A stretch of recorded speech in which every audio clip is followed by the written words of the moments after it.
बिस्मिल्लाहिर्रहमानिर्रहीम।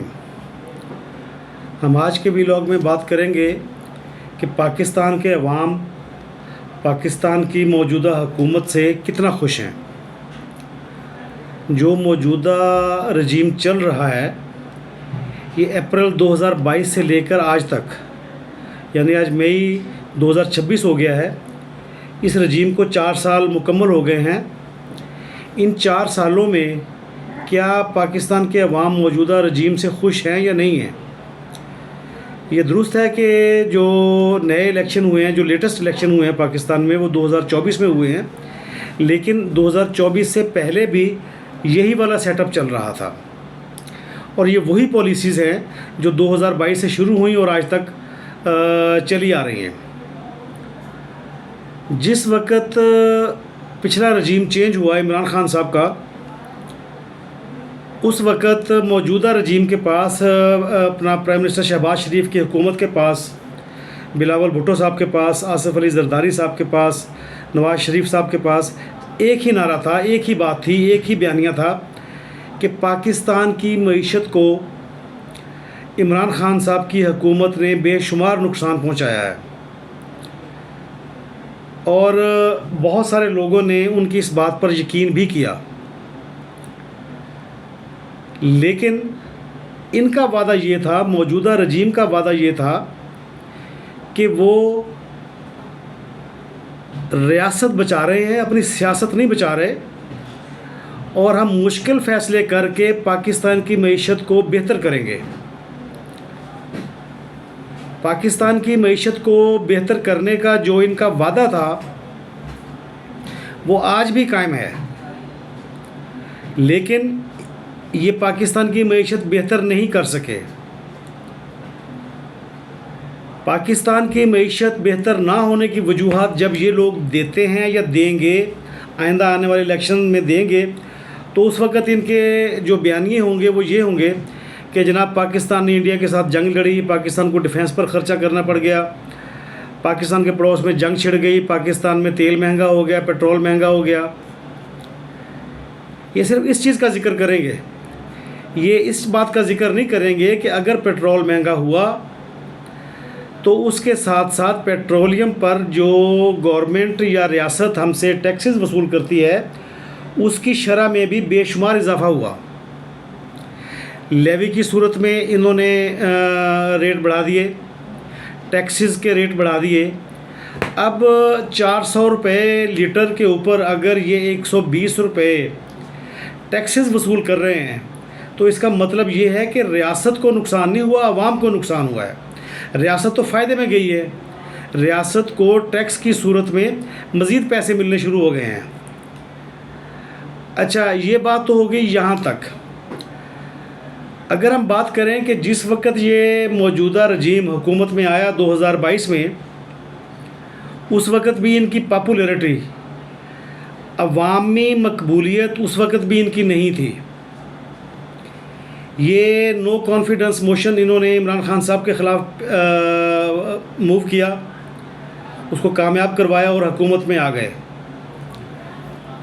इमरान खान साहब ने इनको बड़ा टफ़ टाइम दिया, उन्होंने अपनी मकबूलियत साबित की, लेकिन जाहिर सी बात है उनके पास पार्लियामेंट में जो नंबर गेम थी वो उनके कंट्रोल में नहीं थी, वो उनके हाथ से निकल चुकी थी, क्योंकि उनकी जो इत्तेहादी जमातें थीं वो उनको छोड़ गई थी।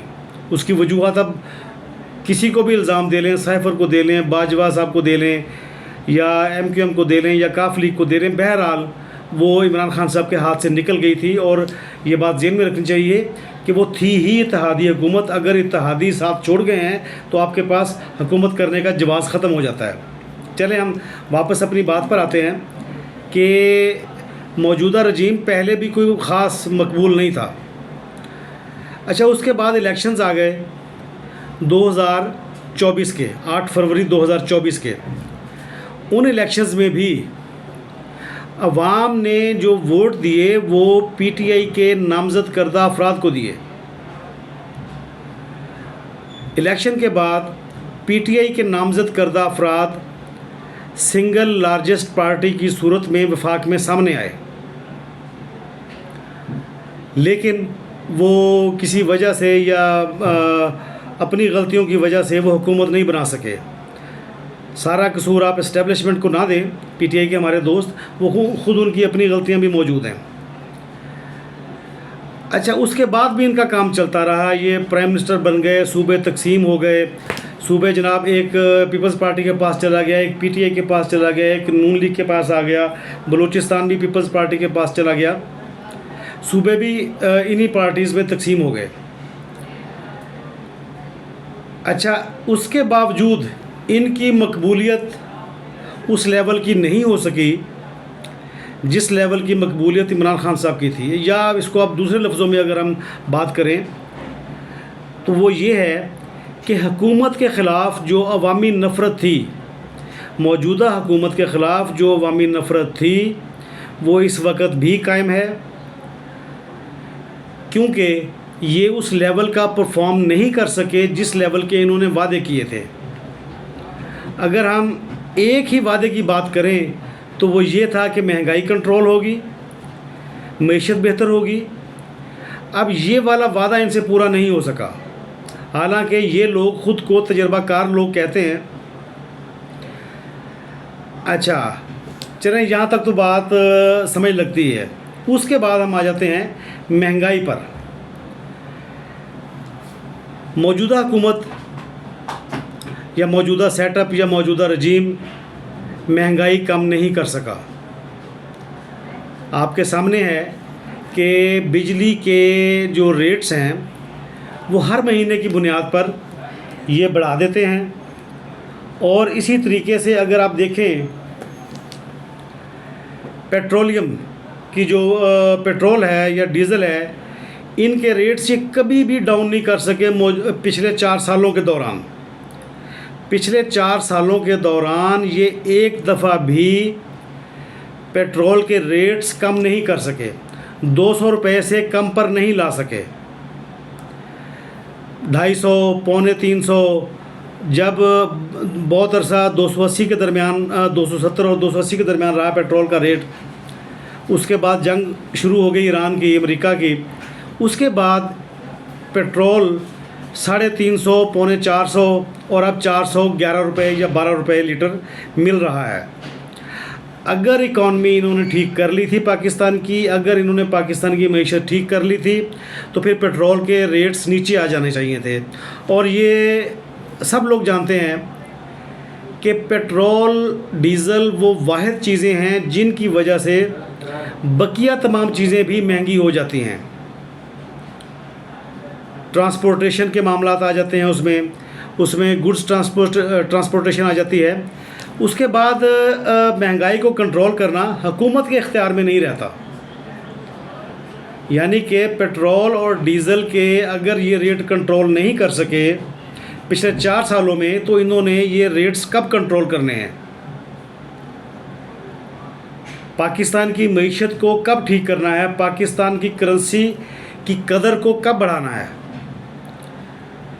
सिर्फ चीज़ें डॉलर को कंट्रोल करने से पाकिस्तान की मईशत ठीक नहीं हो सकती। जैसे हमने पहले अर्ज़ की कि जब पेट्रोल और डीज़ल की कीमतें बढ़ती हैं, बढ़ाती फेडरल गवर्नमेंट है, उसके बाद ये कैसे कह सकते हैं कि महंगाई कंट्रोल में है? उसके बाद इनको तस्लीम कर लेना चाहिए कि हम महंगाई काबू करने में नाकाम रहे हैं, इसलिए हम ये हुकूमत छोड़ रहे हैं। इखलाकी जवाज़ भी इनके पास होना चाहिए। जज्बाती नारे तो इन्होंने हमें बता दिए कि जनाब हम मईशत ठीक करेंगे, महंगाई कम करेंगे, लेकिन इखलाकी मामलात भी कोई चीज़ होते हैं सियासत में। अगर ये ठीक नहीं कर सके तो इनका हक़ बनता है कि जनाब ये हुकूमत छोड़ दें, हुकूमत से रिज़ाइन कर दें और किसी नए बंदे को आने दें। अगर वो भी नहीं ठीक कर सकता तो अवाम उसका चेहरा भी देख लेंगे। जैसे इन्होंने तमाम तर इल्ज़ामात इमरान खान साहब पर लगा कर छोड़ दिए हैं कि जनाब उनकी वजह से मईशत ख़राब हो गई है, तो भाई 4 साल आपको भी हो चुके हैं। 4 साल में आपने मईशत को ठीक क्यों नहीं किया? अगर आप छोड़ कर जाएंगे, जो कोई नया शख्स आएगा, जाहिर सी बात है आप बादशाह तो नहीं हैं, आप एक जमहूरी प्रोसेस का हिस्सा हैं। अगर हुकूमत आपसे संभल नहीं रही है, महंगाई आपसे संभल नहीं रही, तो आप उसको छोड़ दें। जो आप इंतखाबी वादे अगर आप पूरे नहीं कर सकते, अपने मंशूर पर अमल नहीं कर सकते, तो आप हुकूमत छोड़ दें। ये कहाँ पर लिखा हुआ है, किस आइन में लिखा हुआ है या किस किताब में लिखा हुआ है कि आपने हुकूमत नहीं छोड़नी? और ख़ास तौर पर उस वक़्त जब आप अपने इंतखाबी नारों पर अमल दरामद करने में नाकाम रहे हैं, बुरे तरीके से नाकाम रहे हैं। अच्छा, दूसरी अगर हम इसमें बात देखें कि रोज़गार का वादा भी पेट्रोल और बिजली की कीमतों के साथ मुंसलिक है। कोई इंडस्ट्री इतनी महंगी बिजली इस्तेमाल करके नहीं चल सकती। कोई भी इंडस्ट्री इतनी महंगी बिजली इस्तेमाल करके नहीं चल सकती।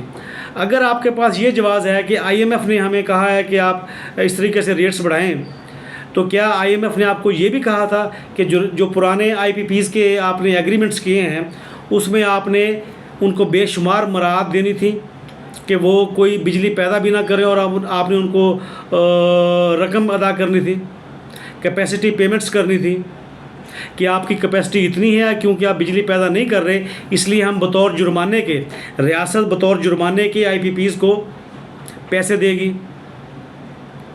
रियासत किसी शख्स को तो पैसे दे नहीं सकती, आम आवाम को तो पेंशन दे नहीं सकती, लेकिन सरमायादार जो आईपीपीज़ हैं उनको कैपेसिटी पेमेंट्स कर रही है। और ये मुआहदे आप लोगों ने किए थे। बेशक आप उसके 100 जवाब पेश करें, लेकिन ये जो सवाल आपसे पूछा जाता है इसका आपके पास जवाब नहीं है, इसका आपके पास जवाब नहीं है कि आप उनको कैपेसिटी पेमेंट्स किस लिए कर रहे हैं। अगर आपने बिजली उनकी इस्तेमाल ही नहीं करनी, उन्होंने बिजली बनानी ही नहीं है, तो आप अवाम के पैसों से उनकी जेबें क्यों भर रहे हैं? ये एक ऐसा सवाल है जो रियासत का हर शख्स आपसे पूछ रहा है। और इसी वजह से बिजली महंगी है, इसी वजह से डीज़ल और पेट्रोल महंगा है, क्योंकि बिजली जो आईपीपीज़ ने बनानी है वो फर्नेस ऑयल और इन्हीं तेल या डीज़ल की बुनियाद पर बनानी है, इंपोर्ट्स की बुनियाद पर बनानी है। और इंपोर्ट जो आप कर रहे हैं पेट्रोल, डीज़ल या फर्नेस ऑयल, वो हमें बहुत ज़्यादा महंगा पड़ता है। जैसे हमने पहले अर्ज़ की कि अगर इनके पास कोई जवाज़ है, देखें अब आप बात करें कि फ़ौज इस्टेब्लिशमेंट, अगर मुल्क में महंगाई है तो इस्टेब्लिशमेंट ने कभी अपने ज़ुम्मे वो काम नहीं लेना कि जनाब ये हमारी वजह से महंगाई है। उसने कहना है, फ़ौज के पास जवाब क्या होगा कि जनाब ये सिविल इंतज़ामिया की अपना सियासी जमातों की बद इंतज़ामी है, हुकूमती बद इंतज़ामी है। अगर बिजली महंगी है फ़ौज ने उसका जवाब भी यही देना है। अगर कोई और चीज़ महंगी है फ़ौज ने तो सिंपल कह देना कि हमारा तो इसके साथ ताल्लुक़ नहीं है। बेशक वो आपसे पूरा पूरा हिस्सा ले रही है हुकूमत से, बेशक फ़ौज और इस्टेब्लिशमेंट आपसे पूरा पूरा हिस्सा ले रही है, लेकिन महंगाई की ज़िम्मेदार वो अपने आप को कभी भी नहीं ठहराएंगे। वो आपको बताएंगे कि आप सियासी जमातें हैं, आप हुकूमत कर रहे हैं, हमारा तो हुकूमत के साथ काम नहीं है। या तो आप फ़ौज को भी इसमें बराबर का ज़िम्मेदार ठहराएं, इस्टेब्लिशमेंट को भी बराबर का ज़िम्मेदार ठहराएं कि जनाब ये इस्टेब्लिशमेंट की वजह से है। देखिए, फ़ौज ने, इस्टेब्लिशमेंट ने इलेक्शन नहीं लड़ने। अगर इलेक्शन लड़ने हैं, अगर आपने वोट लेने हैं सियासी जमातों ने, तो सियासी जमातों ने अवाम के पास जाना है। फ़ौज ने अवाम के पास नहीं जाना वोट लेने के लिए। आपने जिन लोगों से वोट लेने हैं, आप ज़िम्मेदार हैं उनको फैसिलिटेट करने के, उनको सहूलियात फ़राहम करने के, उनको महंगाई से निजात दिलाने के, उनको रोज़गार फ़राहम करने के। जो चीज़ें हमने अभी बयान की हैं, इनमें से किसी चीज़ की भी ज़िम्मेदार फ़ौज नहीं है या इस्टेब्लिशमेंट नहीं है। अगर कल इलेक्शंस में अवाम के पास जाएंगे तो फ़ौज ने जाना है, वो या पाकिस्तान मुस्लिम लीग नून जाएगी या पीटीआई जाएगी या पीपल्स पार्टी जाएगी। फ़ौज ने बतौर सियासी जमात के नहीं जाना। लेकिन फ़ौज अपना रिलायंस शेयर आपसे वसूल कर रही है। चलें, एक बात तो ये होगी कि पहले तो हम ये कहते थे कि जनाब पीटीआई के लोग हुकूमत से नफ़रत करते हैं। पीटीआई के दोस्त या इमरान खान के फॉलोअर्स, जो उनका फ़ैन फॉलोइंग क्लब है, वो लोग मौजूदा हुकूमत से, पीपल्स पार्टी से और पीएमएलएन से नफ़रत करते हैं। लेकिन अब तो सूरत हाल ये है कि अगर हम अपने इर्द गिर्द देखें, जो आपके वोटर्स हैं, पीएमएलएन के वोटर्स हैं, जो पीपल्स पार्टी के वोटर्स हैं, वो भी आपसे नफ़रत करने लग गए हैं, क्योंकि उनके पास अब और कोई जवाब बाकी नहीं रहा कि वो आपको सपोर्ट दें। पीपल्स पार्टी और पीएमएलएन के वोटर्स के पास और कोई जवाब ही बाकी नहीं रहा कि वो आपको सपोर्ट करें कि जनाब आप ठीक काम कर रहे हैं। कब तक पीपीपी के वोटर्स और पीएमएलएन के वोटर्स इनको सपोर्ट करते रहेंगे? हमारे इर्द गिर्द जितने भी दोस्त हैं, अब वो भी रो रहे हैं कि जनाब हमारी सियासी जमातों ने हमें शदीद मायूस किया है, बल्कि वो इतनी तकलीफ़ में है कि वो भी आपसे नफ़रत का इजहार करने लग गए हैं। क्या आपको इन चीज़ों का एहसास है? अगर आप ये समझते हैं कि आप सिर्फ़ और सिर्फ फ़ौज की सपोर्ट के साथ, जो इस वक्त मौजूदा सपोर्ट आपको हासिल है इस्टेब्लिशमेंट की, आप आइंदा इलेक्शन भी जीत जाएंगे, तो शायद ये नामुमकिन हो। उसकी वजह कि जिस तरीके से 2024 के इलेक्शंस में पीटीआई के वोटर्स ने पीटीआई के नामज़द करदा अफराद को वोट डाला था, अगर इस दफ़ा भी पीटीआई के वर्कर्स ने वही जज्बा अपना बरकरार रखा, तो आइंदा हुकूमत आपकी बनने का कोई चांस नहीं है, बेशक इस्टेब्लिशमेंट आपके साथ हो। पिछले इलेक्शन में भी वोटिंग प्रोसेस की हद तक, वोटों की गिनती की हद तक, पोलिंग बूथ की हद तक कोई बददियानती नहीं हुई। लोगों ने बहुत इत्मीनान के साथ वोट डाला और तमाम लोगों के वोट गिने भी गए। ये तो आरओ ऑफिस में जाकर मामला गड़बड़ हुए ना, फॉर्म 45 हो या फॉर्म 47 हो, ये आरओ ऑफिस में जाकर मामला गड़बड़ हुए। उससे पहले मामला स्मूथ चल रहे थे।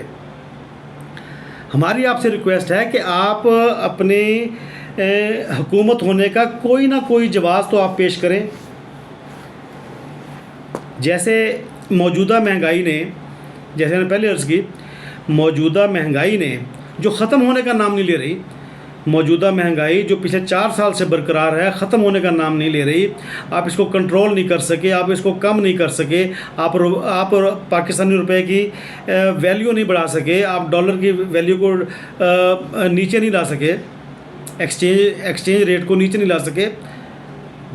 इन वजूहात की बुनियाद पर आपके ख़िलाफ़ शदीद नफ़रत पाई जाती है।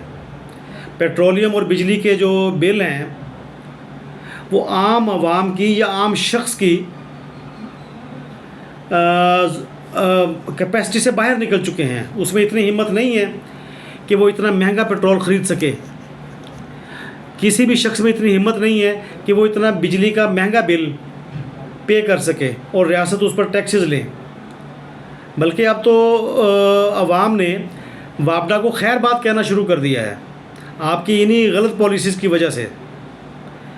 जो वापडा को खैर बात कहने का सिलसिला मौजूदा रजीम के दौर में शुरू हुआ है, ये इमरान खान साहब के दौर में नहीं था।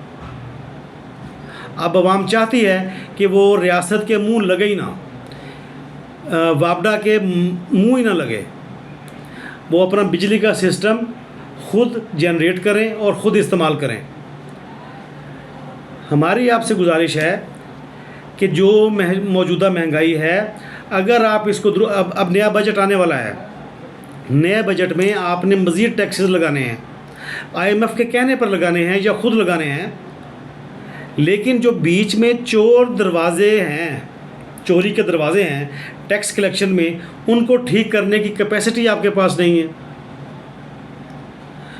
टैक्सेस की चोरी रोकने के जो तरीके हो सकते हैं, वो आपके पास नहीं है।